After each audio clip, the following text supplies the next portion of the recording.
Welcome to my channel code with sit. कैसे हो सब आप लोग। तो मैंने सेकंड वीडियो डाली थी जिसमें मैंने बताया था कि जेडीके को कैसे इंस्टॉल करते हैं और उसका पाथ सेट कैसे करते हैं। तो ये वीडियो मेरी उसी वीडियो का कंटिन्यूशन पार्ट है।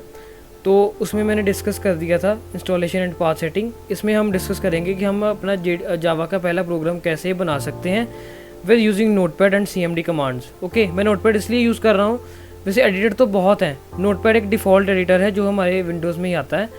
तो उसके लिए मैं सभी को रेकमेंड करता हूँ कि आप नोटपैड पे ही काम करें। वैसे एडिटर बहुत हैं, आप कहाँ से करते रहोगे डाउनलोड, तो नोटपैड भी हमारा सेम काम ही ऑफ़र कर रहा है। तो चलिए शुरू करते हैं वीडियो से।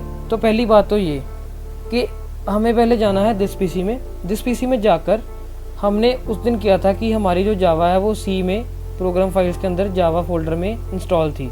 ओके, अब आपके पीसी में कोई भी ड्राइव का नाम हो सकता है जिसमें आपकी विंडोज़ है, वेदर CDE, वो आप देख लीजिए कि आपका जो विंडोज़ सिस्टम है वो किस ड्राइव में इंस्टॉल्ड है। तो यहाँ से हमें क्या करना है, JDK को करना है राइट क्लिक करके कॉपी, एंड हमें कोई भी ड्राइव में उसको कर देना है पेस्ट।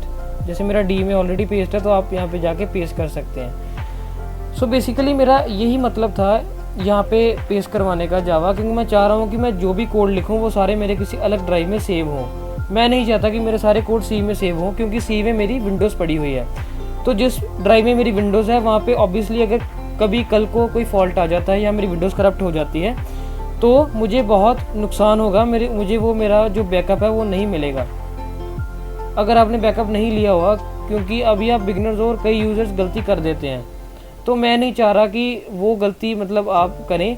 तो मैं पहले ही आपको रोक रहा हूँ कि आप अपने जो भी प्रोग्राम्स हैं वो किसी अलग ड्राइव में सेव करें जहाँ पे आपकी विंडोज़ नहीं है, ताकि आपको कल को कोई भी प्रॉब्लम फेस ना करनी पड़े। ठीक है, तो मैंने अपने JDK को यहाँ पर D पे कर दिया कॉपी। अब आपको क्या करना है, उसी JDK को खोलिए, बिन को खोलिए और ऊपर जो एड्रेस आ रहा है उसको कॉपी कर लीजिए। जैसे याद है हमने C में किया था जब हमने जावा होम नाम का वेरिएबल बनाया था, वैसे ही सेम है। मैं फिर से रिपीट कर रहा हूँ इसको कि आपको इसको करना पड़ेगा कॉपी। और अब हमें क्या करना है, हमें इसका पाथ सेट करना है, क्योंकि अब हम जावा को बता रहे हैं कि जो हमारी कंपाइलर वाला जो सॉफ्टवेयर है या जो हमारा कंपाइलर है वो अब D में पड़ा हुआ है। ठीक है, जिस पीसी पे गए राइट क्लिक किया, प्रॉपर्टीज़ खोली, इसकी प्रॉपर्टीज़ खोलने के बाद इसका एडवांस सिस्टम सेटिंग्स। अब एडवांस सिस्टम सेटिंग में एनवायरनमेंट वेरिएबल्स, उसमें हमें बनाना पड़ेगा न्यू वेरिएबल का नाम दे देते हैं पाथ, और उसकी वैल्यू दे देते हैं जो हमने वहाँ से कॉपी करके लाए हैं। ठीक है, तो ये हमने वैल्यूज़ दे दी। अब ओके पे क्लिक कीजिए और ओके कर दीजिए। अब ये हमारा पाथ सेट हो गया। तो अब मैं आपको एक छोटा सा कोड दिखाता हूँ जावा का ही, जो मैंने लिखा था, मतलब आपने। तो चलो हम ऐसे करते हैं, इसको हम डिलीट ही का कर देते हैं, हम नए से बनाते हैं। ठीक है, तो हमें क्या करना होगा, सबसे पहले अपना नोटपैड ओपन कीजिए। ठीक है, ये मेरा नोटपैड ओपन हो गया। तो नोटपैड ओपन करने के बाद हमें लिखना होता है पब्लिक क्लास फर्स्ट। ठीक है, तो इसके आगे हम लिखेंगे पब्लिक स्टैटिक वॉइड, इसके नीचे आगे स्ट्रिंग कोई भी लिख सकते हो। तो इसकी पैरेंथेसिस स्टार्ट और बंद लिखेंगे system dot out dot print, और उसमें हम लिखेंगे hello welcome to my channel. ठीक है, सो ये हमने एक टेक्स्ट लिख दिया। अब आपको कुछ नहीं पता चल रहा होगा कि ये एक्चुअली में हो क्या रहा है या क्या है। तो ये बेसिकली जावा का सिंटैक्स है। जावा जो हमारी है वो क्लासेस और ऑब्जेक्ट्स पे बेस है। क्लासेस और ऑब्जेक्ट्स, अगर मैं एक टेक्निकल लैंग्वेज में बोलूँ तो क्लास होती है एक ब्लूप्रिंट। किसी भी काम करवाने के लिए, जैसे हम बड़ी बड़ी चीज़ों का ब्लूप्रिंट देखते हैं ना, कि कोई हमें रोबोट्स बनाने हैं, कोई मशीन बनानी है, उसका ब्लूप्रिंट होता है ना कि वो मशीन ऐसे बनेगी। तो क्लास भी एक सेम होता है कि क्लास को हम कहते हैं ब्लूप्रिंट। कोई भी काम करवाना है, कोई भी प्रोग्राम है, उसका ब्लूप्रिंट कि वो कैसे बनेगा और वो कैसे काम करेगा। ऑब्जेक्ट्स होते हैं क्लास के इंस्टांसेस। क्लास का इंस्टांस होने का मतलब है कि क्लास में जो भी फीचर्स हैं, जो भी फंक्शंस पड़े हुए हैं, उन सभी को यूज़ करेगा उसका पर्टिकुलर ऑब्जेक्ट। और ऑब्जेक्ट पर्टिकुलर क्लास को ही पॉइंट करते हैं। अब आपको ये बातें नहीं समझ आएंगी। तो अगर मैं इसको और इजीली समझाऊं तो आप कभी एटीएम मशीन के पास गए हो या कभी एटीएम में पैसे विड्रॉ कराने गए हो, तो आपने देखा होगा कि वहाँ पे एक बड़ी सी मशीन लगी होती है, वहाँ पे एटीएम मशीन, ठीक है। आप सपोज कीजिए वो एटीएम मशीन क्या है, क्लास है, ठीक है। क्लास क्यों है, वो एक ब्लूप्रिंट है, किसके लिए, आपकी बैंकिंग ट्रांजैक्शन के लिए, आपकी ही नहीं बल्कि जो उस बैंक के यूज़र्स हैं उन सभी के लिए, ठीक है। तो वो क्या है, ब्लूप्रिंट। अब जैसे आप डेबिट कार्ड डालते हो तो वो जो एटीएम मशीन है आपको रिस्पॉन्स जनरेट करती है, आप पिन डालते हो, आपके पास ढेरों सारी ऑप्शन आ जाती हैं कि आपको विड्रॉ कराने हैं, आपको मतलब डिपॉजिट करने हैं, कुछ करना है, तो मिनी स्टेटमेंट निकलवानी है, तो ये सब क्या है, फंक्शंस। तो अब मैं अगर इसको जावा से लिंक करूं तो एटीएम क्या हो गया हमारा, क्लास।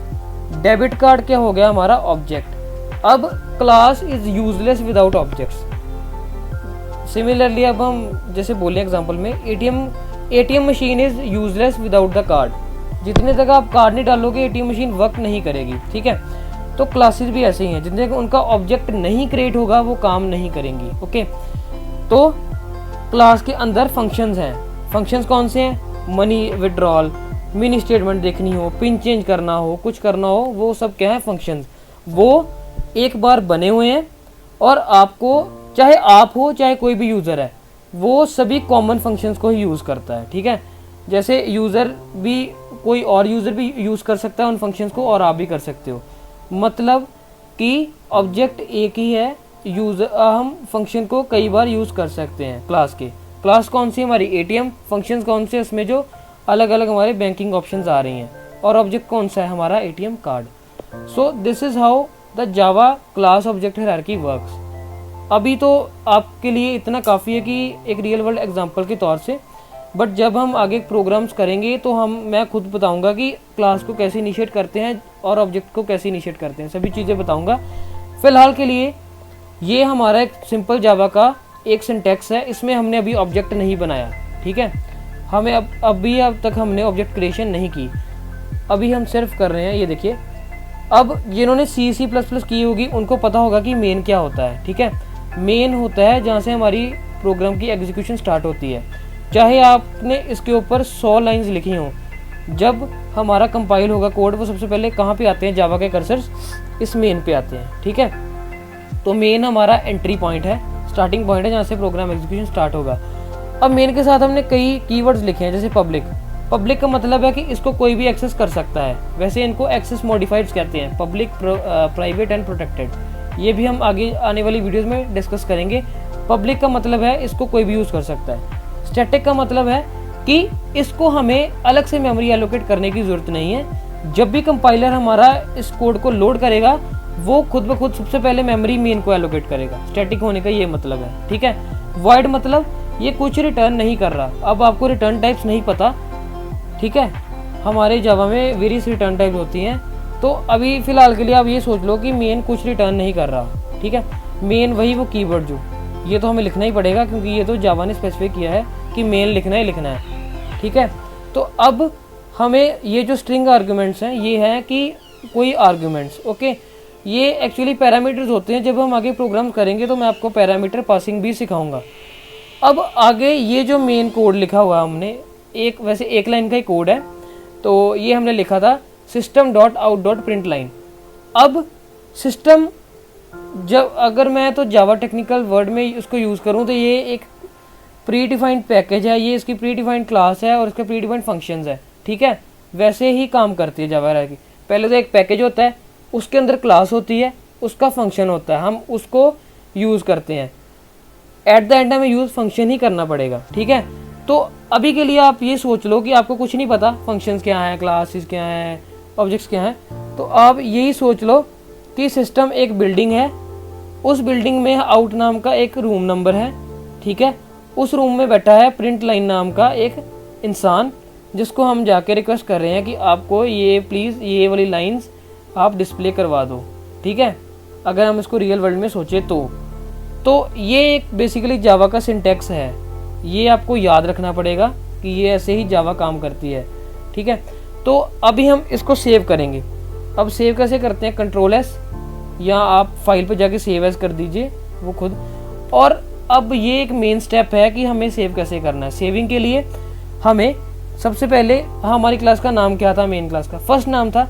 आपको हमेशा जब भी एक जावा का प्रोग्राम सेव करना है तो उसकी मेन क्लास का जो नाम रखा है आपको उसी नाम से उस जावा के कोड को सेव करना पड़ेगा। जैसे मेरी क्लास का नाम था फर्स्ट, ठीक है, तो मैं अब यहाँ पे लिखूँगा फर्स्ट डॉट जावा। ओके, सो मुझे कहाँ पे सेव करना है, डी में, जहाँ पे मेरा JDK पड़ा। आप अगर आपने नया फोल्डर बनाना तो आप नया फोल्डर बना लीजिए। तो मैं इसको ऐसे ही सेव कर रहा हूँ अपने डी में, ठीक है, ये आगे से ही है तो मैं रिप्लेस कर रहा हूँ इसको, यस किया मैंने।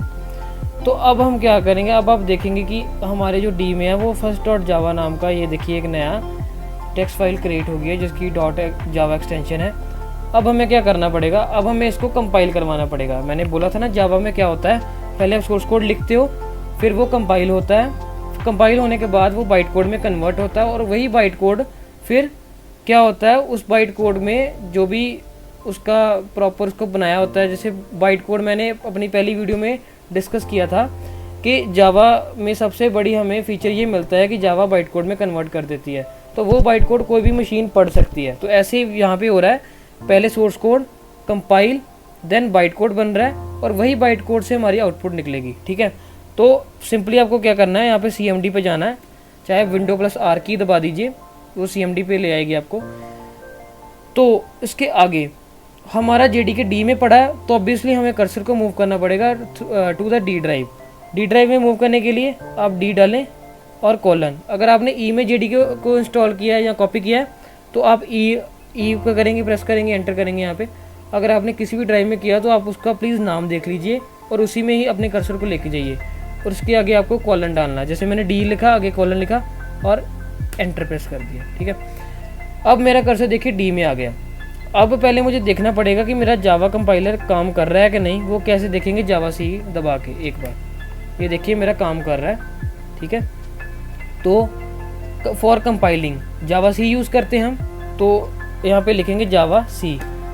अब मेरा प्रोग्राम का नाम क्या था जिसको मैंने सेव किया, फर्स्ट, उसकी एक्सटेंशन क्या थी, डॉट जावा।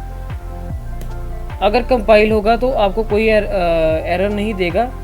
अगर आपके कोड में एरर है तो आपको यहाँ पे एरर शो कर देगा, अगर नहीं है तो सिंपली वो आगे नेक्स्ट कर्सर पे मूव कर देगा। अब हमारा कोड सक्सेसफुली कंपाइल हो गया है। For running, for compiling Java C, for running only Java. जब हम कंपाइल कर रहे हैं तो डॉट जावा लिखना ज़रूरी है, जैसे फर्स्ट डॉट जावा। जब हम रन करेंगे तो हमें डॉट जावा डालने की कोई ज़रूरत नहीं है। ये देखिए अब मैंने सीधा लिखा Java first hello welcome to my channel, जो मैंने उस आउटपुट में लिखा हुआ था, ठीक है। वो लाइन में लिखा था हमने hello welcome to my channel, वही उसने प्रिंट करवा दिया कंसोल पे।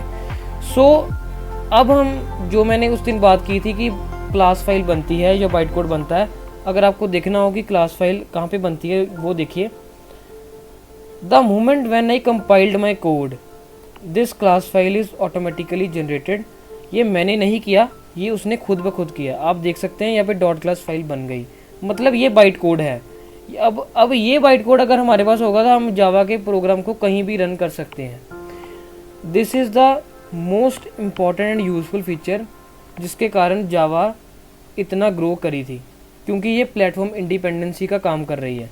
ये खुद ब खुद डॉट क्लास फाइल बन गई और हमारा प्रोग्राम की आउटपुट आ गई कंसोल पे, ठीक है गाइज। मैं उम्मीद कर रहा हूँ कि आपको समझ आ गई होगी। तो अगर आपको कोई भी क्वेरी है तो प्लीज़ मुझे कमेंट सेक्शन पे पूछिए, और मैंने अपने इंस्टाग्राम का लिंक भी दिया, वहाँ पे मुझे DM कर सकते हैं। सो आज के लिए इतना रखते हैं। So thank you guys for watching my video.